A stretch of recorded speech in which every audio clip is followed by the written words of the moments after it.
welcome back to the Disciples Made Here podcast with your host, Drew Soderstrom.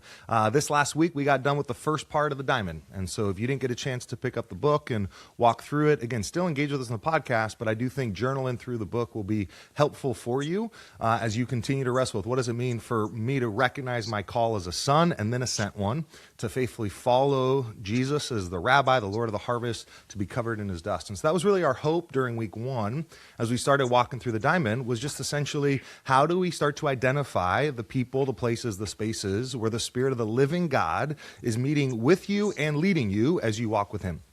And so probably week one, you experienced a little bit of like, wait, isn't there more? Shouldn't we be doing more? All I'm doing is praying. Remember, we do believe that prayer is the work. And so if you didn't get a chance to grab one of those stickers, it's online. Our team has those up there. Again, for me, it literally just goes on the back of my phone. It goes on this location that regularly I pick it up. It's that reminder that he's the Lord of the harvest, that he's right here. And one of the things that I really hope you started to see as you were praying in these different places and spaces, you set your alarm for 9:38, was simply that, man, I'm seeing some of the same people on repeat, whether it be at Starbucks, at student drop-off, wherever it is that you live, work, and play. I genuinely believe that the Lord of the harvest has intersected those spaces with different places and faces for you to be the living proof of a living God. And so we're identifying in week one, and we're going to get ready now to pivot into week two, which is invite. And we're not inviting them to church. We're inviting them into relationship with us as we follow Jesus. And so today's really, really special for me personally, because while we're praying to identify, we're looking for who can we invite, or maybe you're trying to pray and say, Lord, who can I follow as they follow Jesus? And so today I want to introduce you to really, I'd say he's one of my best friends, but he's also my pastor, my mentor, my coach.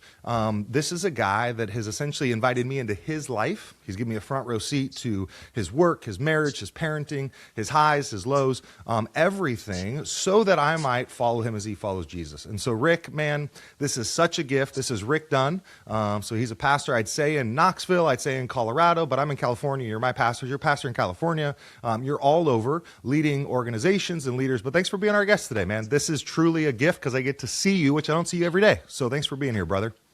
Well, it's really good. And I've had the privilege, talk about a front row seat. I've watched this vision for Disciples Made Here. I've watched this emerge year after year after year. So I feel a little bit like I'm kind of crossing the finish line in a little victory dance with you. Yeah. Well, and it is incredible. And again, you've been It such a is. gracious coach to me, but also encourager and critique in a healthy way because you love me. Like, what about this? And what about this? And so today we're just going to pick up this in between invite and identify situation. You and I met, man, I think we're at a decade now. It might be a little bit more, honestly. This may have been more, yeah. So Mike, I know why I invited you to let me follow you, but why did you invite me to follow you? Like I just saw in you, we were in a cohort, small cohort, Yeah, again, a sure. bunch of large church pastors and a bunch of like, I think I just planted. So yeah, maybe 12 or 13 Hmm. years old. I knew I wanted to chase you because I saw in you the Spirit of the living God reflecting off of you. I saw your humility. And so I'm like, please let me sit at your feet in a healthy way. Why'd you say yes? Why would you let me follow you? All that. I've never actually thought about that question until you kind of prompted it. Drew, when I share my heart and who I am, uh, you know this too. There are just Mhm. certain people that there's a connection to. Like you sense the Father is saying, "Hey, that's a person who's somehow of your tribe. Somehow there's a heart song, a heart language that you guys are just kind of sharing together, even though you've never met, even though you don't Mm. know each other." And then I shared some pretty challenging things in that particular cohort environment. And I think most people walked out the door thinking, I'm glad he won't be in the next meeting. And you followed me out the door and had a bunch of questions. And Yeah. my favorite people are learners, Hmm. which actually is kind of probably your favorite people too, because learners are disciples, right? They're being Yeah. discipled. So you're just a voracious learner and a passion. And I love to make myself available in whatever way I can for the Spirit to speak to others who are just going to turn around and multiply that. And you and Jen are multipliers. And so it's great. But if I took all of that away, I just love you. I Hmm. just love you. And I value every moment we get together and the depth of our conversation. And I told you that you're one of the few people in life who's like just keeps coming. Yeah, but what about this? And what about this? And how do you do? Like your desire to learn is just it's very I love it. I love you and I love that.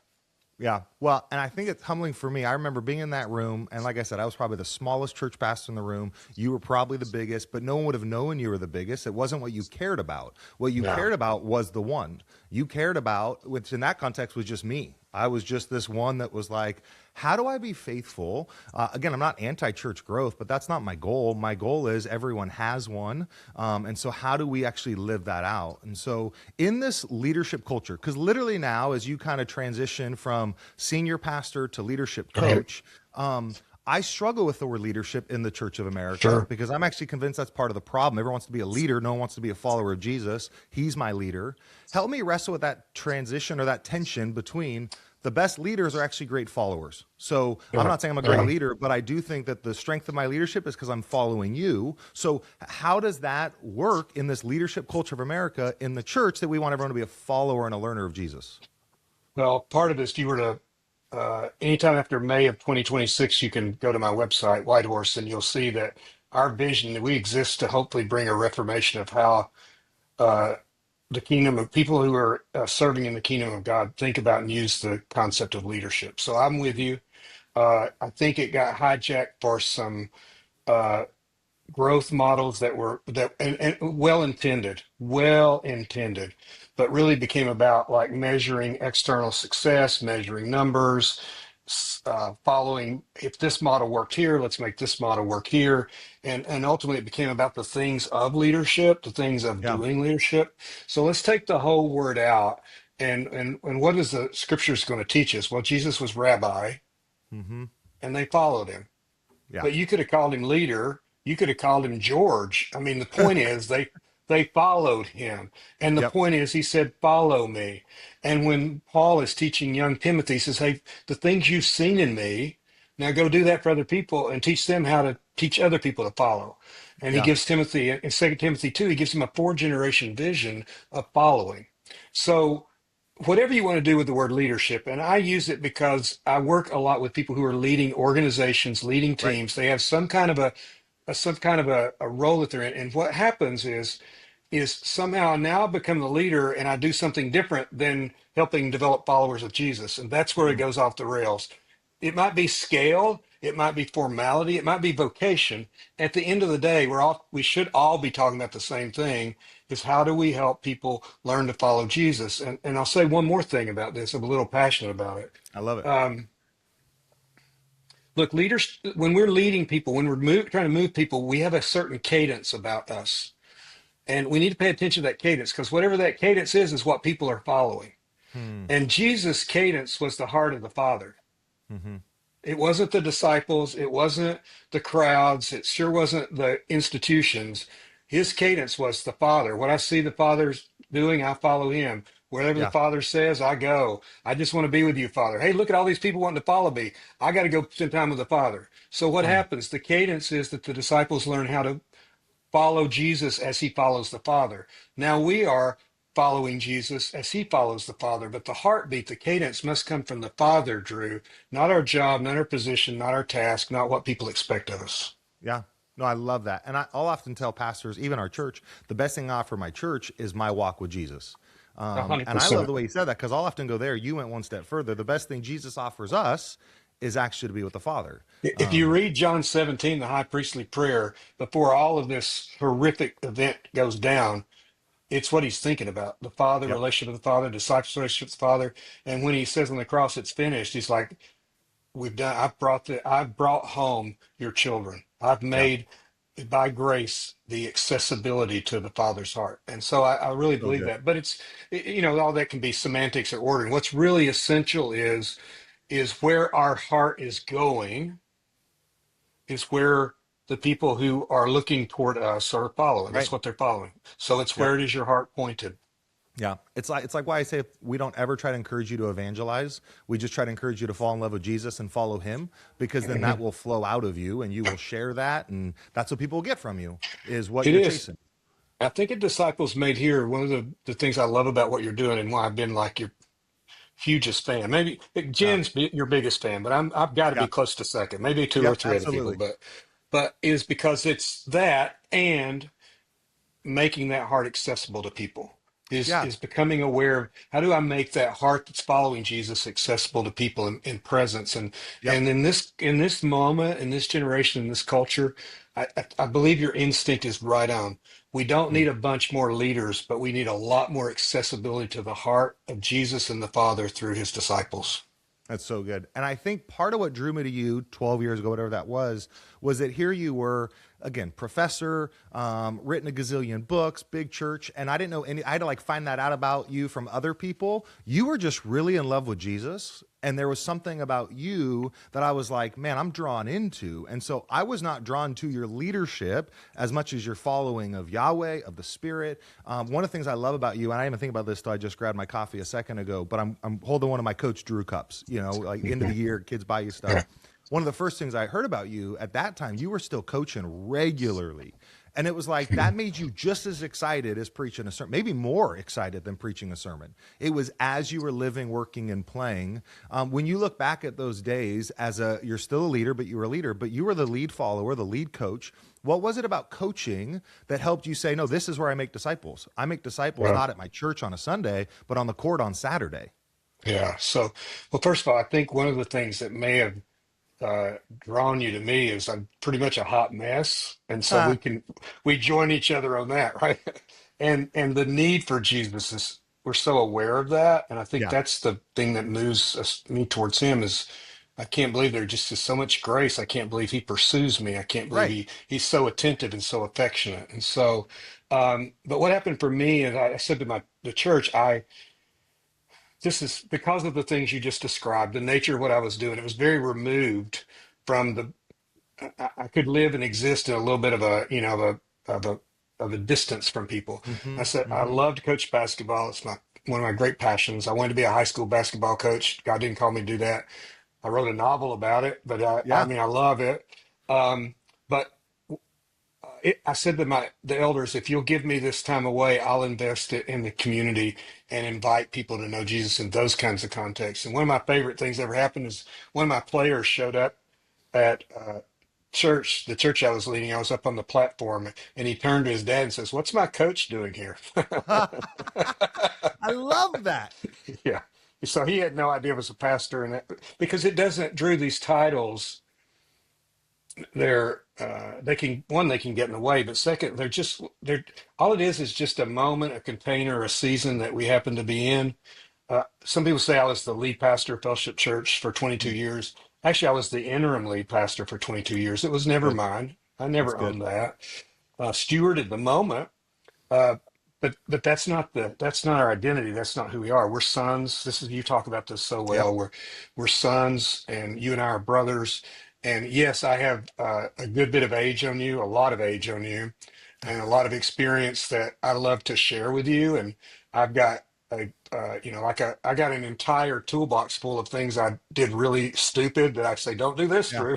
Yep. Amen. um, but but but what it really comes down to is we both are hoping to sit at Jesus' feet and learn from the rabbi, and me to say, hey, Drew, he's right about that because here's what happened to me. Yep. Yep. No, I love that. Now, for me, something I've seen from you, and you've challenged me as a leader to be the lead follower and again, follow the Mhm. rabbi. You made a comment to me years ago in one of our sessions. You talked about, man, I love that you come with a gazillion questions. So I always Yeah. joke, I'm a learner. It's my number one strength finder gift, but also it's probably because I have so much to learn.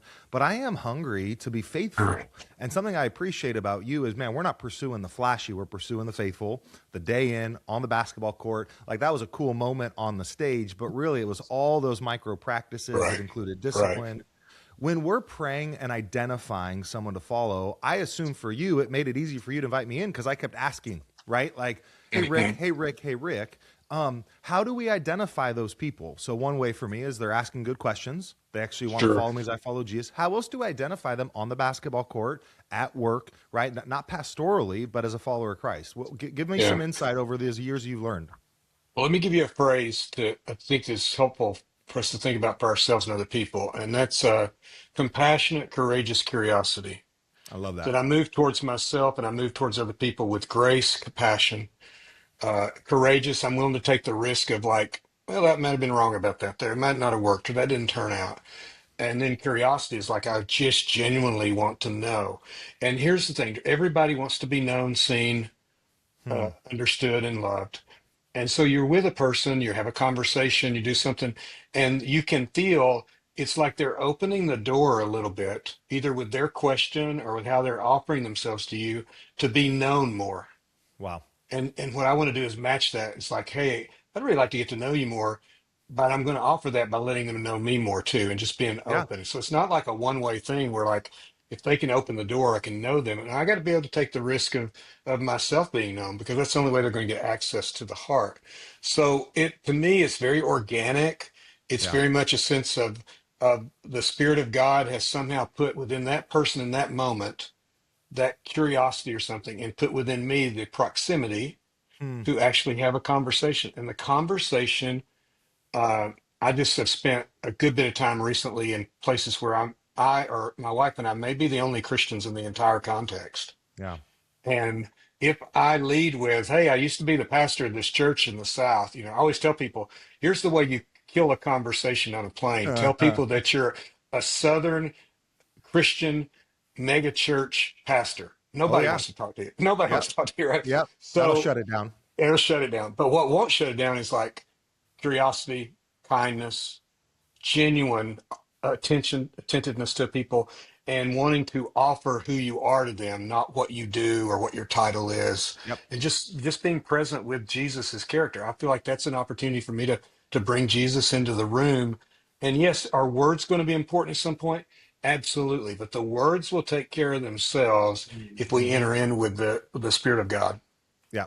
I want to say those three words again because these are words that I'm trying to practice. But compassion, courageous, curiosity, and the word Yes. compassion for me. We've talked about this. Right? We call everybody to set their alarms for 9:38, flowing from 9:36 in Matthew, where Jesus says He has compassion on them because they are sheep without a shepherd.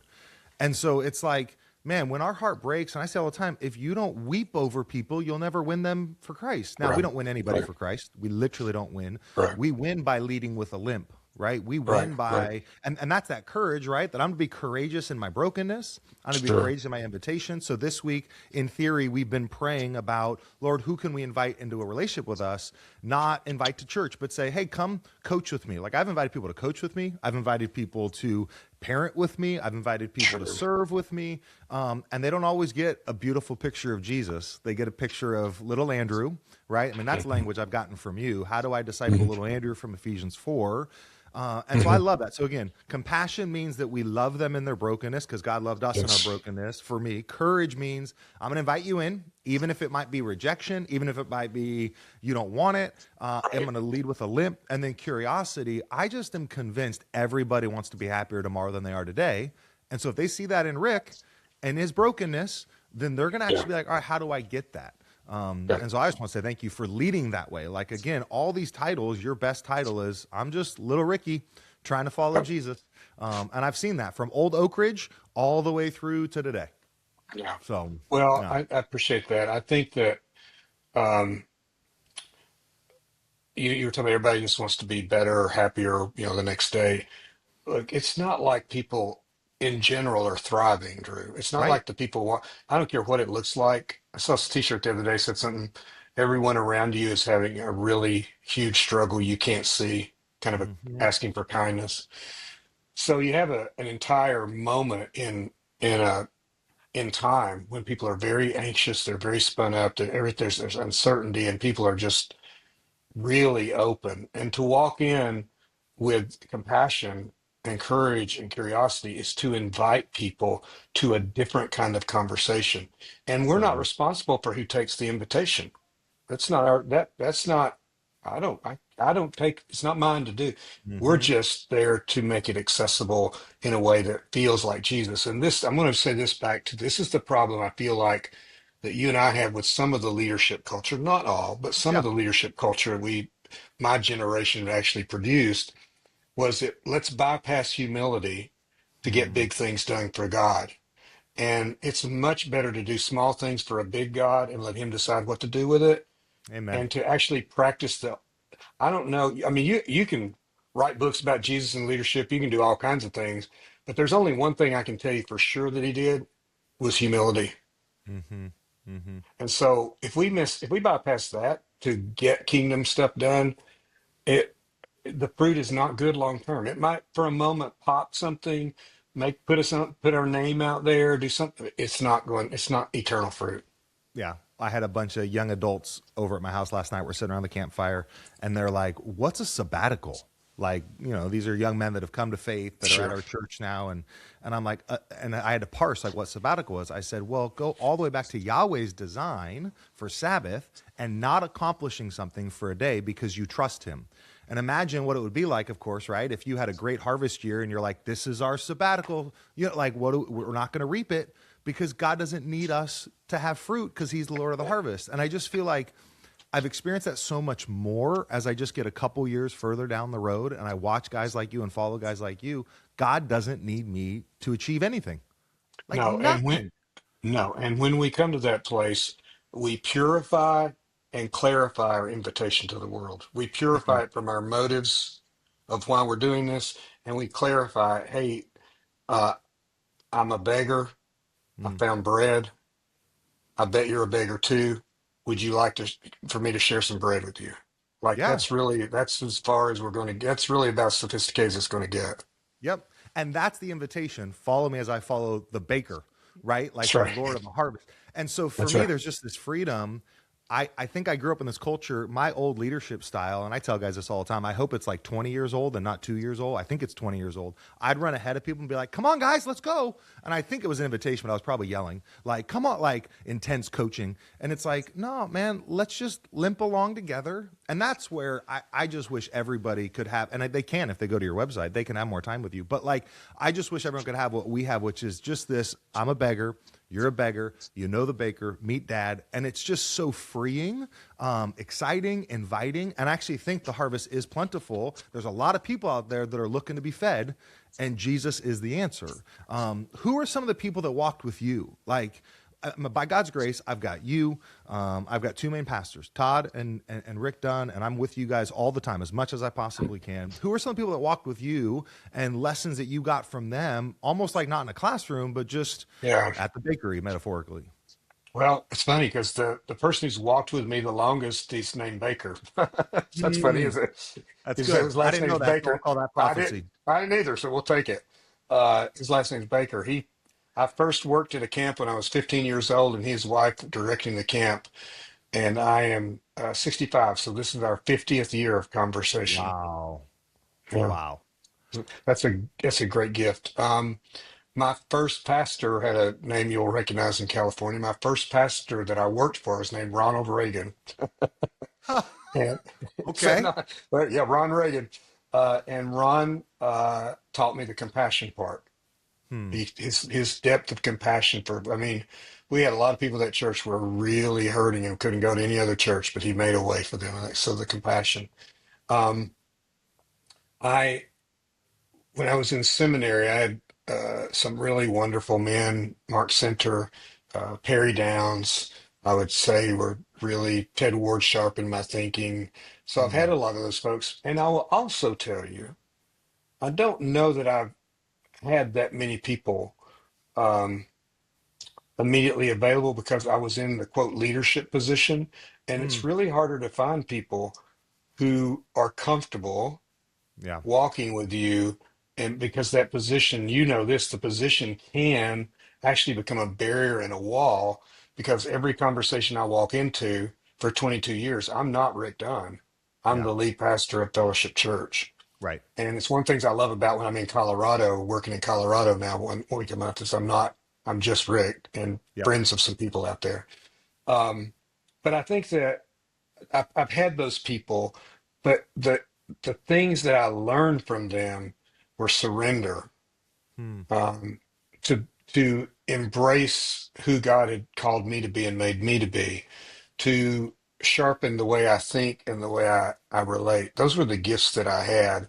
Um, and one of the reasons you'll hear this if you ever listen to my podcast is I was a feral leader. I didn't really have that leadership coach, that leadership person who just stepped in my life and so one of the main reasons I do what I do now is I don't want people who are in a leadership position, whatever you call it, to be Yep. alone. I just don't Yep. want them to be alone. And so I want to say that I've had some wonderful people, but I've also had some places in my life where I longed for, even reached out. I remember I went to a pastor in another city and I sat down with him and I said, man, I just need somebody that's done this before and can help walk with me. And he said, oh, that'd be great. And all. And then I reached out to him and he never returned my calls, and I was just like, but it does something to you. You're thinking like, man, is there something here? It really was very hurtful to me. Yeah. So I take really seriously doing the very best I can to be available in the ways that make sense and with the people God's called me to invest in. Yeah.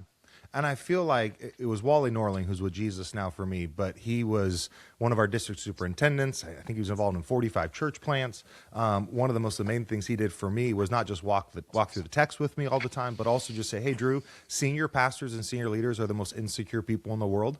And you might be one soon, so you better get over yourself now or you won't be any good to the kingdom. Yep. And just recognizing that humility is like the only prerequisite. Right? Like, Yeah. Yeah. coming And to what did Jesus, you, I have nothing, I am nothing, but you are everything. So, yeah. And I've heard you talk about Wally. Like, what are the one or two things about him were like the most amazing to you? Like, because it's not that he did this or did that. Like, what do you remember about Wally no, that you miss? and I only got the end of his life, right? And so part of that for me was it was stories from other guys. But I mean, Wally, he discipled Chuck Swindoll. He discipled Larry Osborne, like these guys that I either became friends with or learned from or from a distance or whatever it might be. But what I always got from him as a younger man at your life stage, or maybe even at my life stage right now, was he played basketball with all these insecure senior pastors.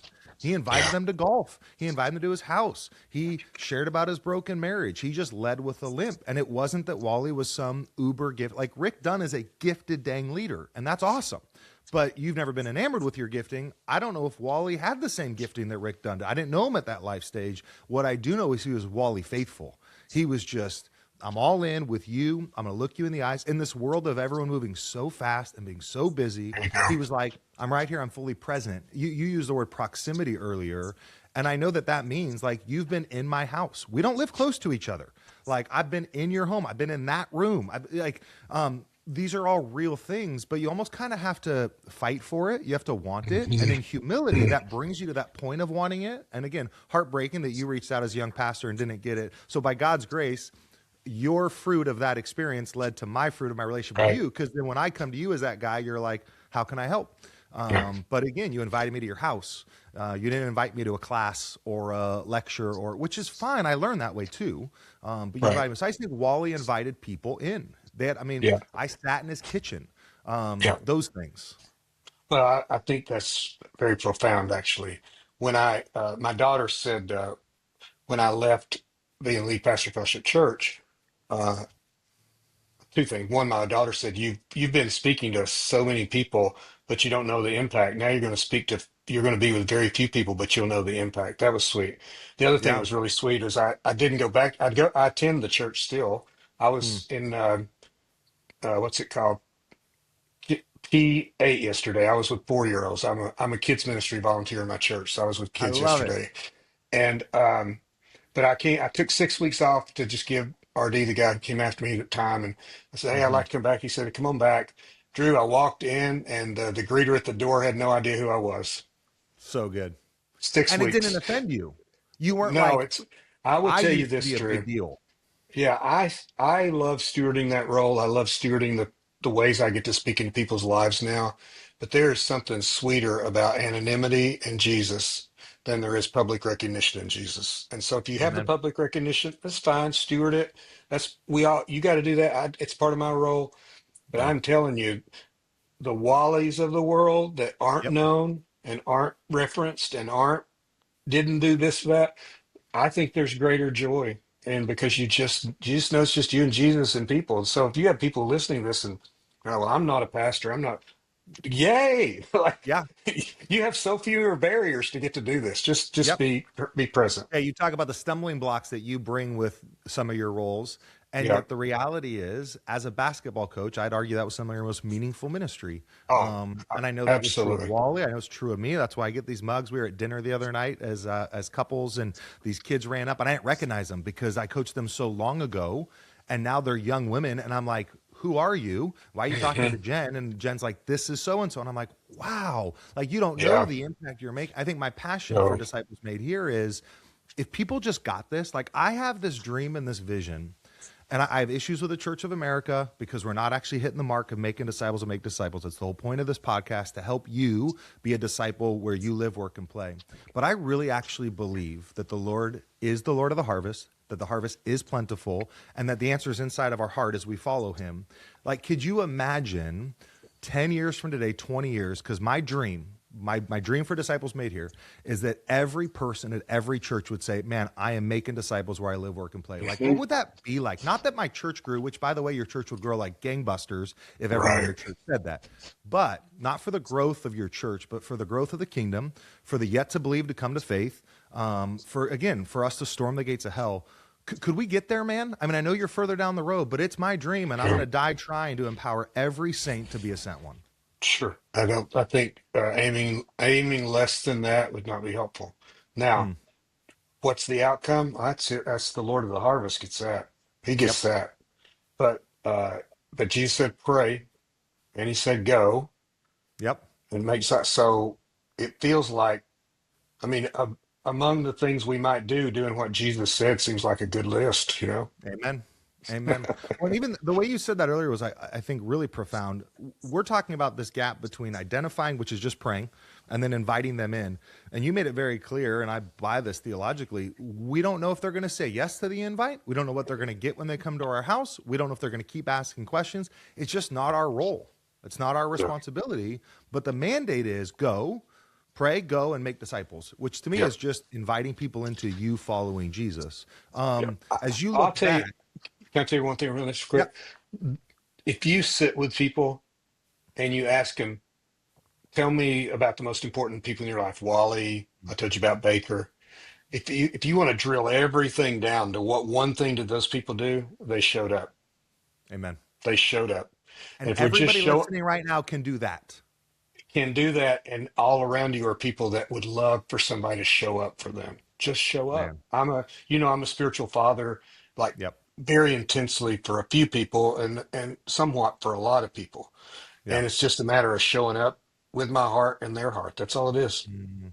Yep. Yep. And again, I can't thank you enough, which is why I'm like, I got to have you on season one. Like, this is important to me as we wrap up Disciples Made here, to say there's a lot of little Andrews that need a spiritual father like Rick. And again, by God's grace, I have my dad, Andy, I have Todd, I have you. Like, God is so good to me. And then I just want to be available to other people. And so if you could encourage our listeners right now with one thing, I think that is the one thing. So maybe I'm saying the second thing then, because just showing up is it. Just being fully present in proximity to the places that you live, work, and play. But how would you encourage us? Because, man, if we're going to storm the gates of hell, it means everyone listening today is actually going to go be fully present where God sent them. Yeah. So give us that So one final word. I'm going to, but you got to put it in the context of compassionate, courageous care. Like I'm being compassionate here, okay? Get Mm-hmm. over your get over yourself. It's good. You're not some meaningless Hmm. person who can't make an impact in the world, nor are you God's gift to the world. You're Mm. just his kid. And so just be that. And I say that's easy for me to say at 65, all right? Because I've failed enough, struggled enough. Um, I've come to the place where, like I tell people, I don't have my whole life ahead of me. I have most of my life behind me. But the Mm. days I have left matter more to me than they've ever mattered at any moment in my life. And so some ways my days are better than they've ever been, even though they're Wow. fewer. And the thing I've learned in all of that is like I kind of need to get over myself. I'd have all these reasons why, I'm feral leader. I don't know this. These people have had more, they have this, that. That person's a better this, that. I would do that kind of really uh, kind of negativity towards myself, which negates the voice of the Father saying, "This is my beloved Son, and I love you." Wow. Yep. But then I'd go the other way. I'm like, well, but on the other hand, I have done this. I have, and so people probably will listen to me, and then it's just not about us, Drew. It's just not about me. It's not about you. And for the listeners, you don't have to make any of this about yourself. You just make it about Jesus and loving people with his love. And whatever happens is his. It's his deal. It's his kingdom. He's really good at building his kingdom. I tell people all the time, like you, Drew, you're a wonderful man. You're a great human being. You're a terrible God, but just terrible. I mean, like you're a bad God, man. But That's what so's my wife tells me. everybody's. Yeah. So just I've rehearsed trying to be God for 50 years. Just let it go. Just let it go and enjoy the favor of your Father. Hmm. Enjoy the nearness of your Savior. Enjoy the fruit of the Spirit, and just make that accessible to people. And that's we the phrase I like to use, Lee, is you have the freedom to be faithful. You Hmm. just be faithful. You have the freedom. You don't have to earn anything, prove anything, do anything. But my goodness, be faithful. Like just get in the Amen. game. Like who wants to get to the end of it? And I think it's Oliver Wendell Holmes. I think that's right. You can look it up if you're listening. Said most people die with their music still inside of them. Hmm. I don't want to die with the music still inside of me, Drew. It Amen. comes out ugly, it skips a beat, but I'm telling you, it's the song of Jesus, and I don't want to die with that just in me. I want to offer that to the world. I don't really want to say anything. I just want to like to encourage listeners to go backwards and replay those last 4 minutes again. It's fun. We're in the studio. I'm in California and you're in Tennessee, and I love when our comms director kind of perks up as you're talking because he's like, "That's for me. That's what I need to remember in my 30s, Yeah, right?" yeah. It's for all of us. There's It's these for all of days in us. front of me, and like I'm like on the verge of tears. And I told you before we started this call, I just was with the family saying goodbye to their baby, Ugh. essentially. And this was a family that is not a part of our church. They were a new Pray Watch family because we were playing baseball against each other. Like that's how I met them. Uh-huh. And just this reminder of like, there are days that are in front of you right now, today, as you're driving and listening, as you're sitting in the studio listening, like there's an invitation from the Father to be loved right now. And then there's an invitation to not just receive that love, but to reflect it. And so, man, I knew this would be fun because every time I'm with you is fun and it's inspiring and it's heartbreaking and it's encouraging. But just thank you, brother. Like, thank you for Uh-huh. not just being a pastor or a coach or a leader or a husband or a dad. I mean, a spiritual father, thank you just for being a son yourself, for Mhm. leading with a limp, for allowing me. And I share this because there's a lot of little Andrews out there that need Papa Rick. There's a lot of people, no matter how old you are. And so as we're praying and watching and saying, God, what's my next step? So I'm identifying and I'm inviting. I think sometimes the way you said that is, again, you're either too full of yourself or you don't understand how full of the Holy Spirit you are. Like those are Right. two different extremes. And I'm like, holy crap, Father, forgive me for any of them.